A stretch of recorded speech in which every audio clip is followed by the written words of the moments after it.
그리고 예산 범위 아까 15세대라고 했는데 어쨌든 이번에 이제 10세대밖에 못했습니다. 그것을 내년에는 이제 보니까 30세대 이상 늘린다고 돼 있는데 그 예산 범위 내에서라도 100% 시행을 해서 많은 사람들이 도움을 받을 수 있도록 노력 좀 해주십시오. 뭐 관에서 알려진 사람이 혜택받는 그런 것이 아니라 진짜 어려운 사람들을 여러 경로를 통해서 추천받아서 심의위원회에서 선정을 하자. 그러면은 더 이제 현미경 복지가 될 수 있지 않느냐 그렇게 할 것이고. 분양가 심의위원회 임기가 1년이에요? 2년입니다. 2년이에요? 그럼 2년인데 이 교체가 잘 되고 있어요? 교체가 잘 되고 있습니다. 그러면 여기 공무원 1인분하고 교수 2인, 변호사 1인, 회계사 1인 쭉 해서 이쪽 쪽이 9명이고 당연직이 1분이신데요. 여기는 우리 시민의 대표 기관인 시의원님들은 안 들어가 있어요? 저희가 그 법률로 자격이 정해져 있기 때문에요. 당연직은 건축과장만 지금 당연직으로 되어 있습니다. 주택 경기가 아주 불황인 거 알고 계시죠? 이게 아파트 분양가가 얼마나 중요한지 아시죠? 근데 우리 업체들이 너무 고급으로 짓다 보니까 우리 서민들이 그 분양가에 맞춰서 들어가기가 어려워서 집 마련하기가 어렵잖아요. 그러면 우리 이 분양가 결정하는 데서 우리 위원회에서 이 건설회사한테 요구할 수 있잖아요. 너무 과도하게 분양가를 올리지 말아라. 지금 보니까요. 아파트별 분양가 결정액을 보니까 많이 수정 가격은 되게 됐어요. 원안 가격도 되긴 됐는데 광교 지구의 대우 프루지노가 350세대에서 지금 이게 신청이 얼마 들어왔어요? 평당? 저기 공급 가격이? 평당 그 공급 가격이 1,571만 3천원이죠? 그건 이제 좀 다운시켜가지고 1,471만 6천원. 이게 공급가하고 분양가인데요. 지금 이게 사실 경기가 안 좋다 보니까 지금 다시 팔려고 해도 이 가격을 못 받는 시점이잖아요. 그럼 심사위원들이 이게 제대로 심사를 했냐 저는 그게 의구스럽거든요. 그 2월달만 되더라도 나쁘지 않았습니다. 그리고 이 광교지구가 이 밑으로 지하철이 지나가기 때문에 그 공사비가 많이 그 조정이 된 겁니다. 지금 광교지구뿐만이 아니라 지금 뭐 다른 아파트 분양가도 사실 우리 행정부서에서 조정을 많이 시켜줘야 돼요. 그리고 차후에 짓는 것도 너무 고급스럽게 짓지 말고 정말 청결하게 안전하게 튼튼하게 져라 이렇게 말씀해 주셔가지고 분양가를 많이 조절시켜줄 기능을 가지고 있는데 우리 분양심사위원회니까요. 조정 기능이 있으니까요. 처음에 질 때 분양단가, 토지 매입서부터 시작해가지고 원래 토지 매입 비용하고 건설 비용하고 합쳐가지고 분양가가 결정이 되잖아요. 그 조정을 좀 잘해주셔가지고 내년 행감 때는 분양가 심사위원회에서 제대로 역할을 해가지고 우리 시민들이 적정 가격에 내 집 마련에 꿈을 이뤘구나 하는 심사위원이 됐으면 바람에서 제가 지지를 드리는 겁니다. 미분양도 많이 나오고요. 주택 공급받는 분도 금전적으로 많은 부담을 가지기 때문에 저희가 요 근자에는 1,100만 원대로 지금 낮춰서 지금 분양가를 조절을 해서 지금 분양 심사를 하고 있습니다. 그래서 내년에도 경기 도량이나 시민들이 부담이 안 되도록 분양가를 조정해서 심의를 하겠습니다. 그래도 원하는 가격을 시켜주셨는데 거기는 분양가가 800만 원대. 이건 정말 우리 시민들이 들어가기 좋고 쾌적한 아파트 같이 생각이 됩니다. 이런 쪽으로 많이 유도를 하셔가지고요. 우리 대한민국 건축 경기가 살아날 수 있게끔 좀 해주시기 부탁드리고요. 우리 행정부서에서 현장 점검을 보통 아파트 건설에도 한 2년 정도 짓는데 토목건설부터 준공까지 그 주기적으로 점검을 나가는데 본 자체 점검이야 아니면 합동 점검이에요? 우리 행정부서만 가서 점검하고 그래요? 저희가 행정에서 하는 거는 상반기 하반기를 그 전문가를 저희가 같이 점검을 하고 있고요. 그 다음에 6개월에 한 번씩 딴 기관에서 점검을 하는 게 있습니다. 수시로 하는 게 있고요. 그 다음에 자체는 매일 자체 교육도 시키고요. 지난번에 광교산 스예천도 토목공사를 하면서 귀중한 생명을 잃으신 분이 2분 있었어요. 그래서 그분들한테 좀 애도의 표시를 했는데요. 물론 이렇게 건설하는데 희생자도 생기고 했지만 최소한으로 줄여가지고 행정부서에서 많은 점검을 하시고 또 안전교육도 안전교육을 시키면 우리 부서에서 시키나요? 아니면 자체 안전교육은 회사에서 자체적으로 매일 아침에 안전교육을 시키는 거고요. 그 다음에 안전관리협회에서 수시로 점검을 나갑니다. 안전에 대해서는. 그래서 지금 과거보다는 안전에 대해서 많이 향상이 됐고요. 간혹 불미한 사고가 되는데 그런 것도 저희가 지도를 해서 취소가 되도록 노력을 하겠습니다. 전세 그리로 이제 임대 주택으로 가고 싶어도 지금 기존에 있는 데서 기간이 안 돼서 뭐 빼지 못해서 못 가는 수도 있을 거고 예. 또 가고 싶어하는 사람들이 예를 들어서 지금 현재 장안구에 있는데 영통이나 권성구에 있는 분은 또 생활 여건상 또 그리로 거기까지는 못 가는 사람들도 있고 이렇게 사실 해서 그런 걸 다 추이고 나면 얼마나 될지는 모르겠는데 대상 전체는 10,000가구에서 10가구를 한다 그러면 이건 하나의 전시 행정밖에 안 되는 거 아닙니까? 이게 무슨 효과가 있습니까? 이 10가구 정도 해서? 지금 그냥 10,000가구라도 지금 수원시에서 기초생활수급자라든지 한부모 가정은 지금 계속해서 저희가 전세 임대를 하고 있고요. 그분들이 이제 혜택을 못 받는 분이 있습니다. 그래도요. 그래서 그분들을 대상으로 하는 사업입니다. 대상으로 하는데 예. 그 전체 수량 중에서는 10가구 정도면 참 너무 미미하다 하는 얘기 하나 드리고요. 예. 그 다음에 여건상 기간이 안 됐던 기존에 임대에서 기간이 안 됐다든가 이런저런 여건을 해서 지금 현재 가고 싶어도 못 가는 사람들도 있을 거고요. 예. 이런 게 좀 체계적으로 관리를 됐으면 좋겠다는 거 하고요. 예. 그 다음에 이거 보면 여기 156페이지 보면 전세자금, 생활안정자금, 융자도 하시는 게 있는데 그거하고는 또 어떻게 거기 대상자하고 겹치는 겁니까? 대상자가? 전세자금은 이제 7천만 원 이하의 전세를 얻을 경우에 저희가 지원해주는 사업이 있습니다. 그래서 저희가 알선만 해주고요.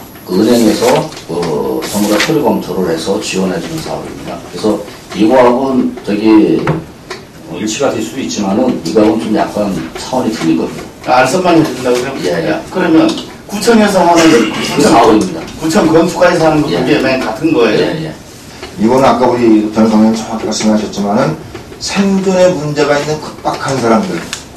그러니까 오늘 어디서 가지도 못하고 짐을 바깥에 놓고 막 이렇게 쫓기다니는 그런 사람들의 우선순위를 조사한다. 그래서 그거에 따른 거는 심의위원회 별도로 하고 우리가 임대주택 자금을 갖다가 융자를 받고 할 수 있는 그러니까 융자도 받을 수 있는 자격이 있는 사람은 행복한 사람이에요. 그러니까 그렇게 빈박한 사람들에 대한 주거 대책을 하는 것이죠. 그래서 갑자기 부도가 났다든가 교통사고 나서 가정을 잃었다든가 해서 했을 때 그리고 이 10가구밖에 안 되는데 이미 차 있을 때 많은 그런 사람 생기면 대책이 없잖아요. 그렇죠. 그러니까 지금도 없는데 앞으로 우리가 이렇게 그런 분야에 대해서 해가 나가고 이제 치매 시발점이 되고 이렇게 하는 거죠. 그러니까 그 정책의 목표가 이제 판단해 주셔야지 지금 여태까지 이렇게 많은데 왜 이것밖에 안 하냐 또 어떻게 할 거냐 하는 거는 앞으로 우리가 이제 풀어갈 과제로다가 가구는 계획은 잡았는데 30가구인가?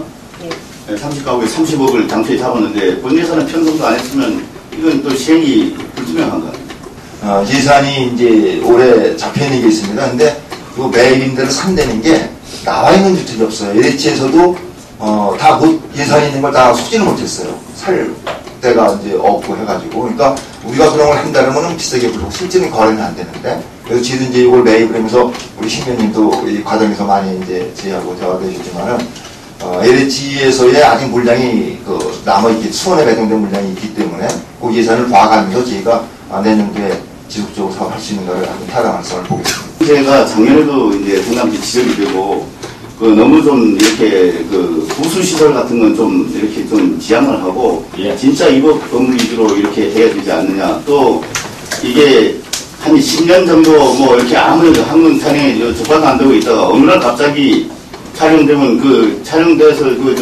단속된 사람 입장에서는 왜 여태껏 가만히 있다가 이제 와서 또 이렇게 하느냐 이런 문제가 있어가지고 했는데 그런 부분에서는 금년도에 해보니까 항축 건수가 2010년, 2011년에 비해서 2012년이 급격히 줄었어요. 예. 그래서 그런 원인이 어디에 있습니까? 저희가 그 항축에 대해서 많은 문제점이 조치가 됐습니다. 뭐 한 20년 된 것도 새로운 부호가 다 나온 게 있고요. 그러니까. 예, 그래서 제가 이쪽으로 와서 그거를 좀 우리가 한 3년 이상 된 거를 갖다가 항축에 나온 거는 문제가 있지 않냐. 그래서 그런 거는 저희가 그 과태료나 그런 거로 해서 처벌을 하는데 되도록이면 우리가 추인 허가를 하는 쪽으로 많이 유도를 했고요. 그 다음에 차량막이나 화장실이나 기타 경비물은 항축 지적에서 상할 민원이기 때문에 10제곱미터 미만은 저희가 아예 적발 안 하는 거로 이렇게 운영을 해갔고요. 그런 생활 민원을 많이 해소해드린 거로 저희가 방향을 잡아서 했기 때문에 급격히 줄었습니다. 장안구 정자동에 있는 그 롯데마트 천천점 아시죠? 롯데요? 예. 예, 그 롯데마트 천천점이 이게 건축한 직후부터 문제가 생겨가지고 지금까지 오고 있는 거 알고 계세요? 그 지하실 말씀하시는 겁니까? 지하실 그 통로. 예. 그 문제를 가지고 그 해마다 이게 이러니까 뭐 단속해서 또 해서 어떻게 벌금을 내든 뭐 과징금인지 과태료 내고 이게 반복되는 이 근본적으로 해결할 수 있는 방법은 없는 거예요. 그래요. 저희가 해결책을 찾을 수 있도록 법률 검토를 다시 해서 별도로 보고 드리겠습니다. 롯데마트 측 얘기 들으면 좀 그쪽 얘기가 좀 또 그럴 것 같기도 하고 우리 상위 공무원들 얘기 들으면 이건 뭐 법적으로 따지고 그러면 또 문제가 있는 거고 그런데 그러면 애당초에 그 처음부터 이게 좀 잘못돼가지고 지금까지 이렇게 반복되고 오지 않느냐 그러면 이걸 전향적으로 한번 해서 이게 언제까지 이렇게 계속 그렇게 반복되게 이게 이렇게 갈 수가 없는 거 아닙니까? 어느 뭐 좀 근본적으로 해결이 돼야 되는 거 아니에요? 근본적인 문제를 해결할 수 있도록 저희가 적극적으로 법적 검토를 다시 하겠습니다. 지금 에너지 소비가 건축에서 많이 소비가 되는데 예.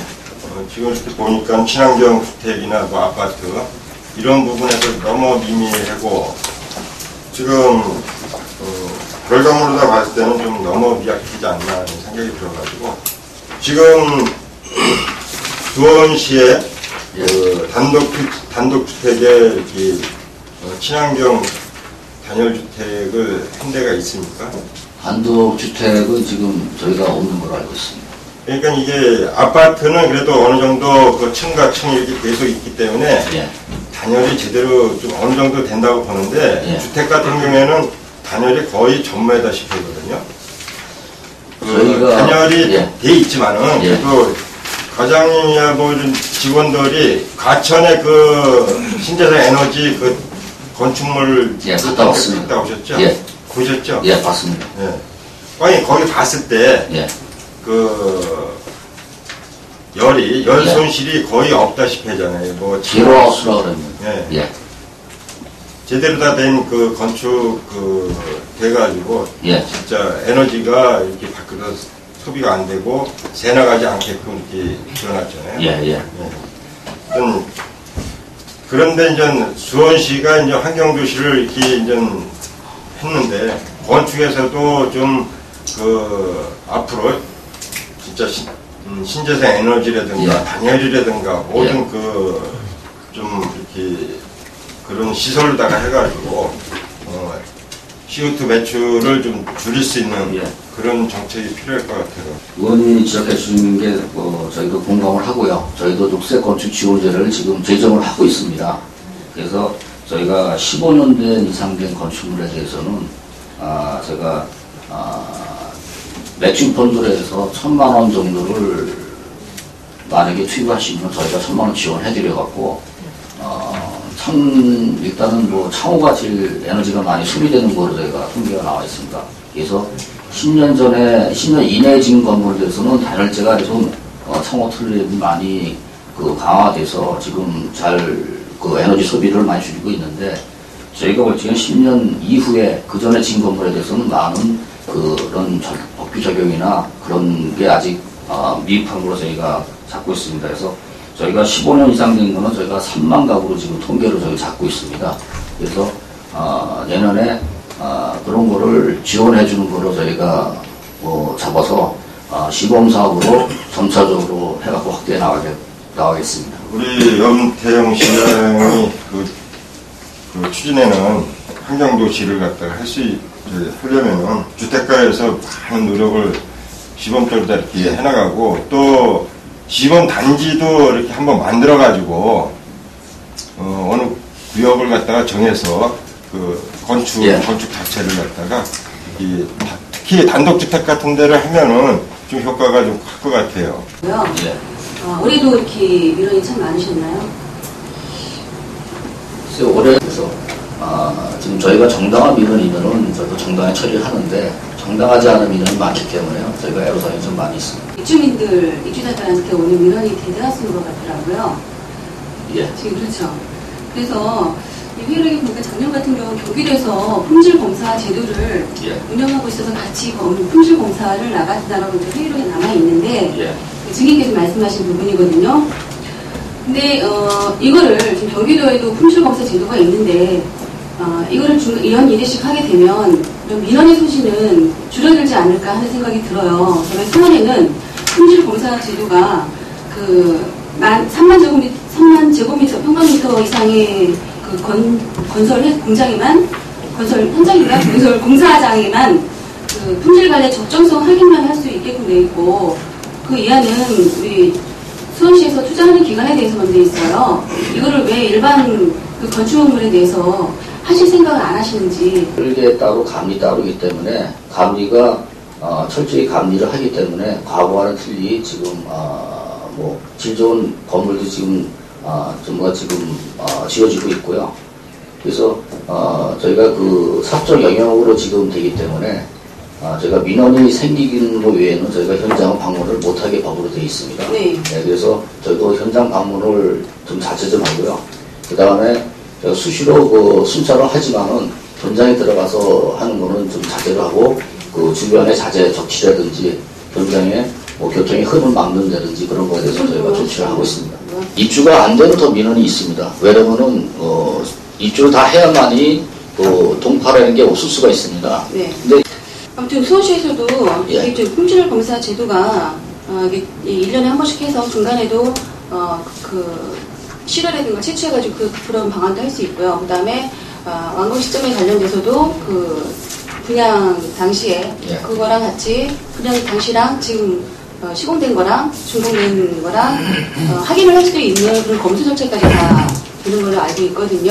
그렇게 된다면 수원시에서도 경기도에만 의뢰할 게 아니고 수원시 자체에도 이 품질 관리 제도를 만들어서 우리 수원시민이 억울함이 없도록 해결해 주는 게 수원시 입장이 아닌가 생각이 돼서 이거 한번 조례로 검토하는 것도 지금께서 해줬으면 좋겠다고. 저희가 한번 검토를 해보겠습니다.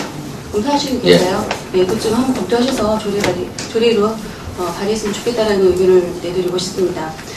두 번째는요, 많은 의원님들이 말씀을 하셨는데, 공동주택 관리 보조금 집행에 대해서 다시 한번 추가 질의 드릴게요. 이게 접수 건수가 몇 건이었어요? 된 거에 대해서는 전부 다 선정을 하려고 노력을 다 했습니다. 신청한 게 71개인데 선정하면 왜 76건이 되죠? 저기 76건, 제가 뺐고요. 네. 그 76건. 사업이 178쪽에 있거든요. 시설물 유지관리 사업은 그렇다 치더라도 공동체 활성화 사업을 보면 축제 같은 거, 가재 같은 거 이런 것들은 우리 마을 만들기 사업으로 유도를 해도 되지 않을까 하는 생각이 들어요. 그래서 저희도 이걸 하다 보니까 공동체 활성화는 마을 만들기에서 하고요. 저희는 그 순수한 지원 사업만 하기로 이렇게 내부적으로 결정을 받습니다. 이게 좀 말은 싫던데요. 이거를 그냥 쌈지 공원으로 용도를 변경을 하세요. 용도 변경하시게 되면 도비 30% 지원을 받을 수 있으니까 그런 것도 한번 활용해 주셨으면 좋겠다는 의견을 드리고요. 그 다음에 이게 이제 20세대 이상 공동주택에 대해서 이거 보조금을 주시는 거잖아요. 근데 지금 아파트들 보면 거의 다 이제 이렇게 대다수 단위수가 많은 아파트들이 꽤 있더라고요. 근데 문제가 뭐냐면 20세대 이상이면 예를 들면 세류동이나 이런 단독주택이 많은 데 예를 들면 20세대 이상 되는 공동주택임에도 불구하고 오래된 건축 연한이 한 30년 이상 된 건물도 있고 그다음 작은 평수다 보니까 사시는 분들이 참 어렵게 사시는 분들이 참 많아요. 맞습니다. 이런 아파트가 지금 선정된 아파트는 대부분이 관리 사무실이 있어서 그 직원분들이 챙겨서 이렇게 신청을 해주고 보조 사업을 하는데 이런 분들은 관리 사무실이 없어요. 그것 자체가 잘 안 되고 있고요. 또 솔직히 그런 소외계층된 공동주택에 이런 사업이 들어가야 되는데 참 안타깝더라고요. 그 내용을 모르시기 때문에 그걸 사업 신청을 못 하세요. 그리고 또 아시더라도 혼자서 움직여야 되니까 주민들이 이게 단합을 해서 신청을 해주면 좋은데 개인이 혼자서 이걸 하다 보니까 또 쉽지 않은 부분이더라고요. 그래서 그런 부분을 소외계층, 그것도 하나의 소외계층으로 볼 수 있다고 저는 보거든요. 그런 공동주택에 대해서 우리 시에서도 좀 적극적인 대처 방안이 필요하지 않을까 이런 제안을 드리거든요. 그래서 저희가 그런 문제점이 있기 때문에요. 내년부터는 저희가 그 1대1로 상담을 통해서 만나서 설명을 많이 드리려고 합니다. 그래서 우리가 그 기간을 갖다가 한 달 정도 지금 기간을 잡고 있는데요. 그걸 한 2달 정도 이렇게 연장을 해서 저희가 그런 혜택을 볼 수 있게끔 많이 홍보도 하고 설명도 드리고 그래서 조치를 하겠습니다. 옛날에 주택공사였다 지금 LH공사로 변화가 이제 이름이 바뀌었는데 옛날 주택공사에서 아파트를 졌을 때 그 도로를 갖다가 민간주택에 졌을 때는 이제 준공을 수원시에서 했기 때문에 그 뭐 도로나 이런 걸 갖다가 우리한테 한수 조치를 받았는데 지금 주택공사에서 졌던 자리들은 이제 도로 문제가 이제 수원시로 그 편입이 안 되고 지금 그 주택공사 땅으로 이제 LH공사 땅으로 있어가지고 민원이 몇 개 이제 발생하고 있는데 수원시에서 뭐 받을 수 있고 지원해 줄 수 있는 거에서 좀 어려움이 있을 것 같아가지고요. 그 도로를 그 간보에는 이렇게 이제 도로부지에서 편입을 한다고 이렇게 간보에는 나와 있는데 그거를 다시 수원인시 그 재산위로 할 수 있는 방법이 있습니다. 방법이 이제 두 가지가 있어요. 원래는 이제 단지 내 도로에서의 지목이 바뀌고 또 공용의 공공에 있어서 수원시 도시계획 도로로다가 결정된 건 다 기록해 나갔습니다. 의무적으로.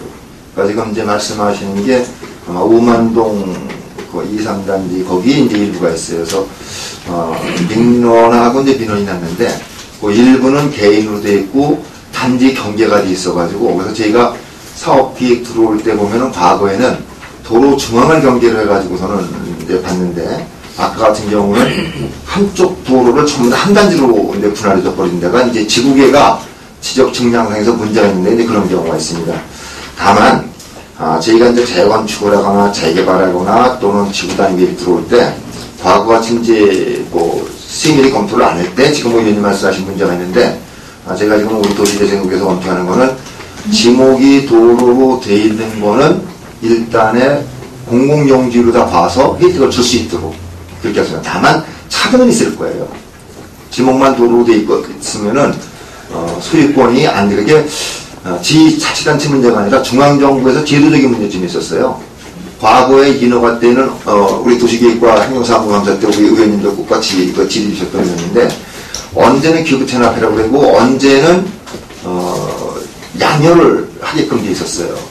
동해 단지 안에 도로가 사용했던 거는 새로 만드는 도로를 갖다 이렇게 까주는 그런 이제 양여제도를 활성화시킬 때가 있고 어떤 때는 법에 의해서 기후 체납을 우선적으로 원칙으로 받아야 허가를 내준다. 근데 그것이 이제 중앙제도의 법 운영하고 또 이제 우리 법원의 판례에 따라서 이제 우리 공무원은 행정에서는 분쟁과 조정의 역할이 행정의 역할이기 때문에 모법에 관한 상위법과 판례에 의한 그 사례를 많이 쫓아가요. 그 도로가 이제 재산 가치가 워낙 크기 때문에 땅값이 이제 문제가 되기 때문에 근데 의원님 질문하신 쪽에는 저희가 기부 체납이 돼 있지 않더라도 지목이 도로로 돼 있는 분야에 대해서는 충분히 반영될 수 있도록 지금 재개발 재건축의 도정법에 그렇게 돼 있는 걸로 알고 있습니다. 요새 그 지구 온난화로 인해 가지고 그 기상 이유로 인해 가지고 이제 그 저번에 한번 태풍 왔을 때 그 아파트 보면은 창호가 이제 신문지도 붙이고 뭐 테이프 붙이고 그런 현상이 났었는데 그 지금 지구 온난화로 인해서 이제 기후가 막 불순해가지고 건축을 갖다가 건축 졌을 때 허가를 낼 때 그런 건축 그 법도 점점 강화돼서 내려오는 겁니까? 아니면은 뭐 기존에 옛날에 있던 대로 뭐 요새 뭐 친환경 뭐 단열이 잘 돼 뭐 이런 것 쪽으로 그 법이 변화가 되는 지금 친환경이나 에너지 절약형으로 지금 법이 지금 강화되고 있고요. 이런 그 태풍이 왔을 경우에 창호가 깨진 거는 그 창틀이 옛날에는 긴밀하지 않아갖고 유격이 있습니다. 이게 바람이 불면 이렇게 창틀이 흔들리기 때문에 아마 그 전에 한 15년 전에 지은 아파트는 좀 문제가 있을 거로 저희가 생각이 되고요. 요즘에 지은 아파트는 우리가 이제 플라스틱으로 지금 이중 창호를 하기 때문에 그 창호 틀이 움직이는 게 없습니다. 그래서 제가 뭐 23mm 페어글라스로 일을 하기 때문에 웬만한 태풍은 저희가 이겨나갈 거로 생각이 됩니다. 그러면은 그 에너지 절약형 주택 건설 이렇게 이제 여기 제목이 나와 있는데 보면은 거의 다 아파트 쪽으로만 돼 있습니다. 그래서 지금 요새 그 빗물 저류조 이런 거 시설 설치하면 인센티브 이렇게 나가고 있는데 보니까 전부 다 아파트 쪽으로 해서만 인센티브가 나가고 지금 일반 주택에 대해서는 여기 나와 있는 게 없는데 일반 주택에서도 친환경 시설을 하고 그런 했을 때 인센티브라는 게 뭐 수원시에서 제도가 마련된 게 있습니까? 일반 주택은 지금 현재까지는 지원해 주는 게 없습니다. 예. 지금 저희가 환경부 기술파트니까 건축이나 딴 쪽에 하고 접목을 시켜서 환경시설이 서로들 연관을 가져가지고 그런 시설을 했을 때 인센티브를 좀 줘야 되지 않냐. 저류시설, 빗물 저류조 만들 때도 뭐 인센티브가 있는데 얘기를 물관리과에서 얘기 나왔을 때 물어보니까 구주택, 기존에 졌던 주택한테만 인센티브를 줘서 뭐 저류조, 빗물 저류조를 만들면은 지원이 나간다 그랬는데 신규 주택에 대해서는 지원 현황이 없어요. 그게 그래서 주택 건축과하고 좀 일접한 사항이라 앞으로 큰 대단히 공동 건물이나 주택이나 그 다음에 강공서 이런 건물을 질 때는 친환경 이런 좀 건축비가 많이 들어가도 많이 짓는데 일반 주택을 갖다가 지었을 때는 그런 제도가 없는 것 같아서 과장님께서 일반 주택에서도 친환경이나 이렇게 에너지 절약형 주택을 졌을 때 인센티브를 줄 수 있는 방법을 한번 찾아보십시오 하고 지금 질의를 하는 겁니다. 그런 생각을 갖고 있고요. 외국에서는 패시브 하우스라고 해갖고요. 에너지 절약형을 얘기합니다. 그래서 오스트리아 같은 경우에는 5천만 원까지 지원을 신축 건물에서 해주고 있습니다. 그래서 지열을 이용해서 온도를 5도 정도를 여름에는 낮추고요. 겨울에는 올리는 거로 해서 이렇게 지원을 해주고 있는데 저희가 그쪽에 4만 불, 5만 불을 갑자기 따라간다는 것도 힘든 것 같고요. 저희도 점차적으로 그런 거를 연구하고 검토를 해서 그런 친환경 건축이 많이 되도록 저희도 노력을 하겠습니다. 지금 바로 잘 지적해 주셨어요. 왜냐하면은 환경과 도시와 건축이 하나가 되지 않으면은 패시브 하우스나 친환경 건축물이나 녹색 건축물이 불가능해요.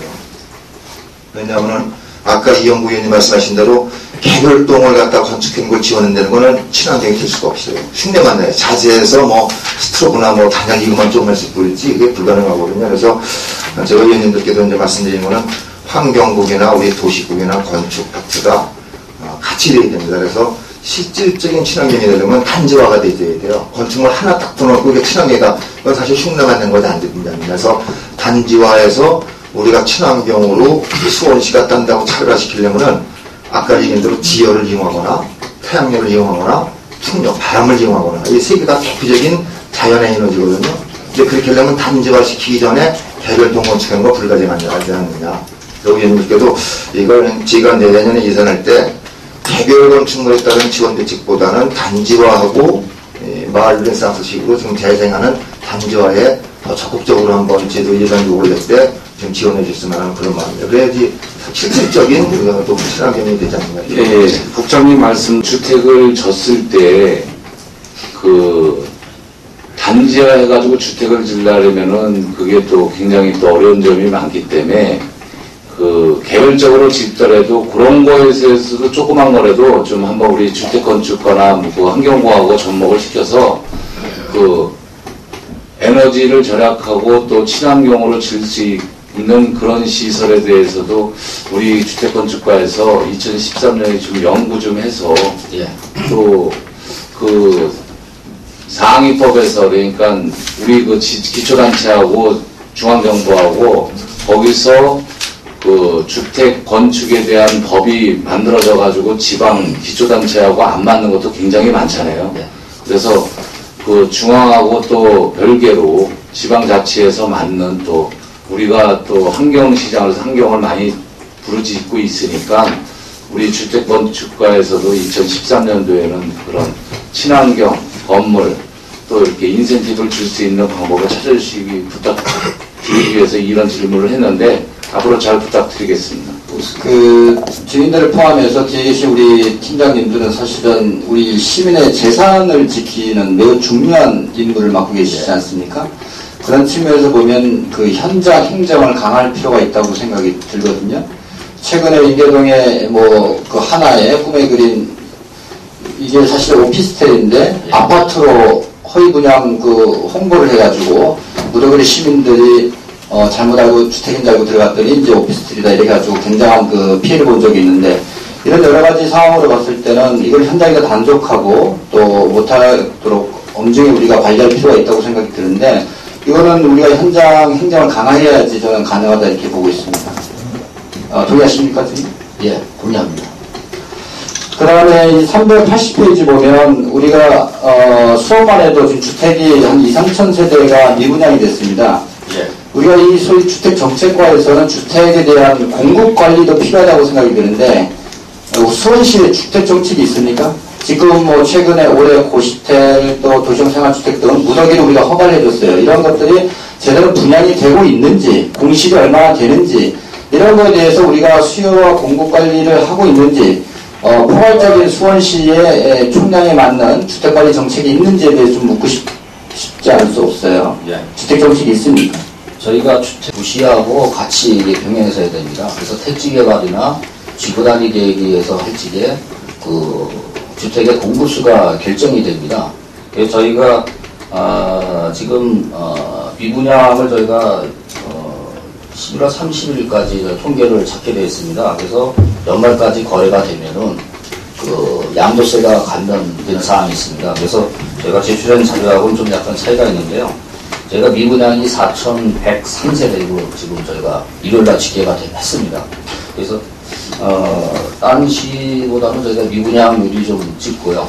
지금 이것이 지금 현재 포화 상태라고 어떤 결과가 판단이 되어지면 이에 따라 가지고 인허가의 또 속도를 조절할 수도 있고 또 지역의 안배도 할 수 있고 또 주택의 규모라든지 용도도 조정할 수 있고 그런 포괄적인 주택 정책이 있단 말입니다. 뭐 도시계획처럼 5년, 10년은 아니더라도 저는 최소한 1년에서 3년 정도의 주택에 대한 수요 공급 관리 기본 정책이 있어야 되지 않냐.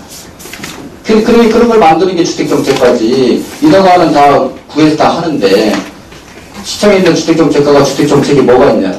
가장 기본적인 정책이 이건데. 저희가 그 세대 공급을 했고요. 오늘에도 12,000세대를 공급을 합니다. 그래서 지금 미분양도 있기 때문에 그 주택을 계속해서 우리가 1년에 12,000 내지 15,000을 공급하면은 미분양도 많이 발생될 뿐더러 공급 과잉이 지금 저희가 일고 이상을 하고 있습니다. 그래서 내년도에는 10,000세대 정도로 저희가 추정을 하고요.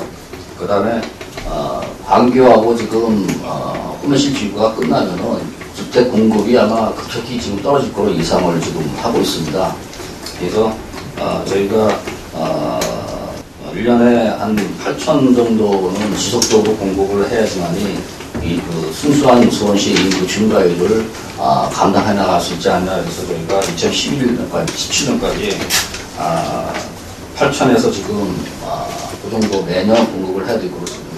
구에서는 무원칙하게 엄청난 양의 고시텔, 원투룸, 또 도시형 생활주택에 대해서 허용해주고 있습니다.